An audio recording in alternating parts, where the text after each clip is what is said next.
राधे राधे।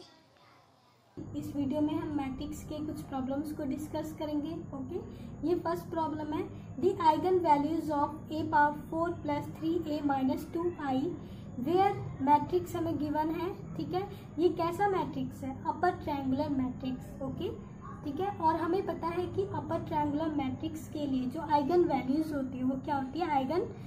ठीक है, eigen values जो होती है वो डायगोनल एलिमेंट ही होता है। ठीक है, तो हमारी आइगन वैल्यूज क्या होगी? 1 2 3। ओके, हमें देखो, हमें पता है कि जो देखो अपर ट्रायंगुलर मैट्रिक्स एंड ये कैसा मैट्रिक्स है? Diagonal matrix. और ये कैसा मैट्रिक्स है? Lower triangular matrix. ठीक है, इन तीनों मैट्रिक्स के लिए, ठीक है, upper triangular matrix and diagonal matrix and lower triangular matrix, इन तीनों मैट्रिक्स के लिए जो आइगन वैल्यूज होती है वो क्या होता है? डायगोनल एलिमेंट ही होता है। ठीक है, ये सब हमारी क्या होगी? आइगन वैल्यूज होगी। इसके लिए क्या होगी? 1 2 3, और इसके लिए भी क्या होगा? 1 2 5, इसके लिए 1 2 5। ठीक है, ये लोअर ट्रायंगुलर मैट्रिक्स है, और ये क्या है? Upper triangular matrix. इसका क्या होगा? 1 2 3। ओके, तो देखो आप सॉल्व करके भी देख लेना, यही आएगा। ठीक है, तो अब देखो हमें आइगन वैल्यूज पता चल गया। ठीक है, इसका क्या होगा? लैम्डा 1 1, लैम्डा 2 2 एंड लैम्डा 3 क्या होगा? 3 होगा। ओके, ये ए का है। ठीक है, ए की जो आइगन वैल्यूज है 1 2 एंड 3 है। ओके, और A4, ठीक है, A पावर 4, तो हम क्या करेंगे? इसकी आइगन वैल्यूज, ठीक है, ओके, इसकी आइगन वैल्यूज क्या होगी? 1 की पावर 4, 2 की पावर 4 एंड 3 की पावर 4। ओके, ठीक है ना, यही तो होता है प्रॉपर्टी से। ठीक है, तो अब देखो ओके, इतना हो गया। अब देखो यहाँ पे क्या है? 3a। ठीक है, तो हम क्या करेंगे? 3a की आइगन वैल्यू क्या हो जाएगी? 3a की आइगन वैल्यूज, 3a की हम 3 से मल्टीप्लाई कर देंगे। ठीक है, तो 3, ठीक है, और 3 इंटू 2 कितना हो जाएगा? 6, 3 इंटू 3 कितना हो जाएगा? 9। ओके, ये हमारी 3a की आइगन वैल्यूज हो गई। अब 2i, तो इसकी आइगन वैल्यूज देखो, i की आइगन वैल्यू क्या होती है? 1 1 1। ठीक है, तो 2i की 2 से मल्टीप्लाई कर देंगे, 2 2 2। ओके, ये आ गई हमारी आइगन वैल्यूज। राइट, अब देखो ये हमारा जो हमारा ये दे रखा है कि a की पावर 4 है प्लस 3a। ठीक है, इन दोनों की आइगन वैल्यूज को ऐड करना है। ओके, पहले मैं इसे लिख देती हूँ। ठीक है, 1 की पावर 4 1, 2 की पावर 4 16, 3 की पावर 4 81। राइट, अब देखो ये जो a की पावर 4 है, ठीक है, और 3a है। ठीक है, इन दोनों को क्या करना है? इनके आइगन वैल्यूज को ऐड करना है, और जो भी ऐड करके आएगा, ये जो 2i है इसके आइगन वैल्यूज से माइनस कर देना है। ठीक है, तो a की पावर 4 प्लस 3a, ठीक है, इन दोनों आइगन वैल्यूज को ऐड करो, कितना आएगा? ये कितना आएगा? 4 आएगा। 1 प्लस 3 4, और इन दोनों को ऐड करना है, और फिर किससे माइनस करना है? 2i से, इसे माइनस करना है। तो 1 प्लस 3 4, 4 में से क्या माइनस करेंगे? 2, कितना आएगा? 2। इन दोनों को ऐड करो, क्या आएगा? 22। 22 में से 2 माइनस करेंगे, 20। अब देखो 81 प्लस 9 90। राइट, अब 2 माइनस करेंगे तो कितना आएगा? 88, है ना? राइट, तो हमारी जो आइगन वैल्यूज आ गई, ठीक है, a की power 4 plus 3a minus 2i का, ठीक है, इसकी आइगन वैल्यूज क्या आई? 2 20 एंड 88। ठीक है, सो देखो 2 20 88, option A is correct. Right, okay, हम नेक्स्ट प्रॉब्लम देखते हैं। A B and cross n square symmetric, A will be symmetric if, देखो ए एंड बी जो है वो सिमेट्रिक है, और हमें बताना है कि ए बी सिमेट्रिक कब होगा।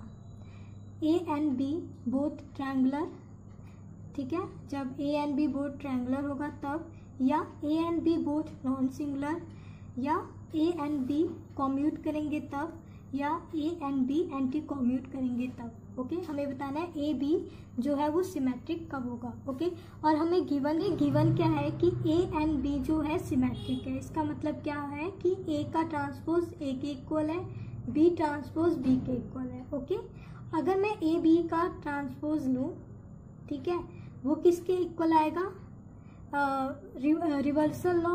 ठीक है, डेफिनेशन से क्या होगा, बी का ट्रांसपोज ए का ट्रांसपोज। ओके, अब ये दोनों किसके इक्वल है, ए का ट्रांसपोज ए के इक्वल है, ठीक है, बी ट्रांसपोज बी के इक्वल है, तो मैं यहाँ पे बी ए लिख सकती हूँ, राइट। ओके, अब देखो ये हमारा क्या आ गया, ठीक है।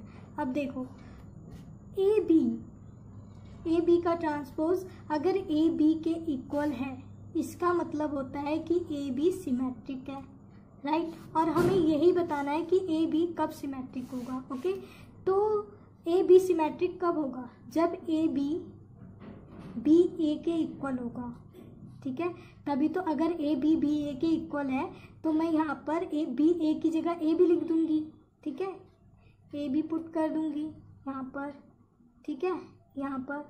तो मेरा क्या आ जाएगा, ए बी का transpose A is equal to A B. तो इसका मतलब क्या होगा कि ए बी जो है सिमेट्रिक है, ठीक है। तो अब हमें पता है कि ए बी के इक्वल, बी ए के इक्वल कब होता है, जब ए एंड बी कॉम्यूट करते हैं तब। ओके, तो अगर ए एंड बी कॉम्यूट कर रहे हैं तो ए बी ए के इक्वल होगा। ओके, अगर ये दोनों इक्वल होंगे तो मैं यहाँ पे ए बी लिख सकती हूँ, दैट मीन्स ए बी क्या है, सिमेट्रिक है। ओके, तो इसका मतलब क्या है, ऑप्शन जो है सी करेक्ट है, राइट। ठीक है,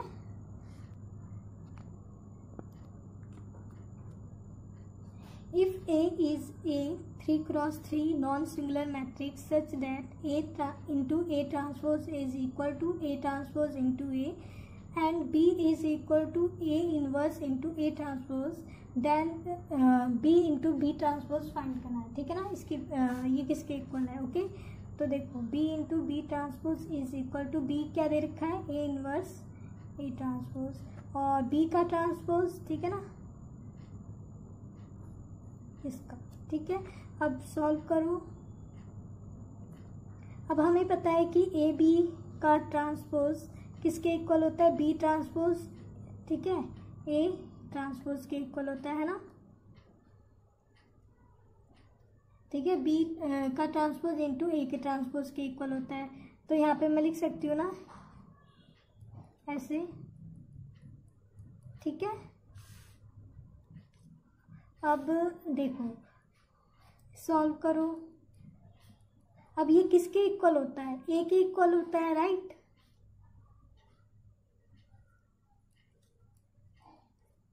ठीक है, और ये हम देखो जो इन्वर्स होता है, ठीक है, और ट्रांसपोज, ठीक है, ट्रांसपोज एंड इन्वर्स आपस में इंटरचेंज हो जाते हैं ना।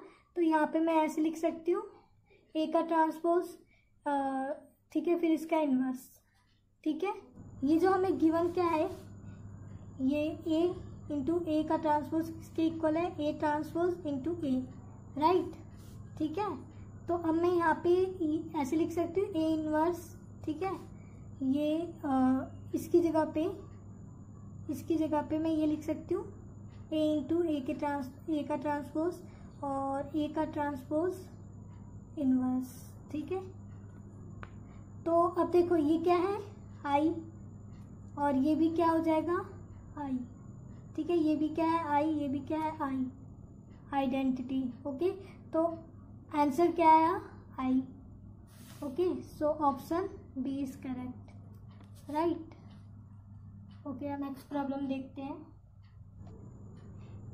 If determinant of A is equal to 2 where A is a square matrix of order 3 then इस, ठीक है, इसकी वैल्यू फाइंड करनी है, ये किसके इक्वल है। ओके, तो देखो मैं इसे ब्रेक करके ऐसे लिख सकती हूँ, adjoint of A into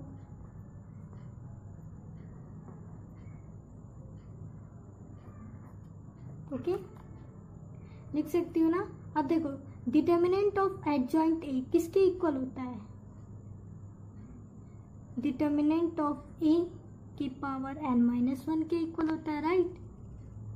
okay, into ये किसके इक्वल होता है, adjoint of A, adjoint of adjoint of adjoint A, ठीक है, डिटर्मिनेंट ऑफ एडजॉइंट ए किसके इक्वल होता है, डिटर्मिनेंट ऑफ ए की पावर n-1 का होल स्क्वायर, इसके इक्वल होता है। ओके, और डिटर्मिनेंट ऑफ ए हमें गिवन है कितना है, 2 है, और n हमें गिवन है कितना है, 3 है, राइट। तो determinant of A 2 and 3, okay. अब ये कितना आएगा हमारा सॉल्व करके, ओके, सॉल्व करके हमारा कितना आएगा, ये 2 की पावर 6, राइट। सो ऑप्शन क्या है, ऑप्शन बी करेक्ट है। ओके,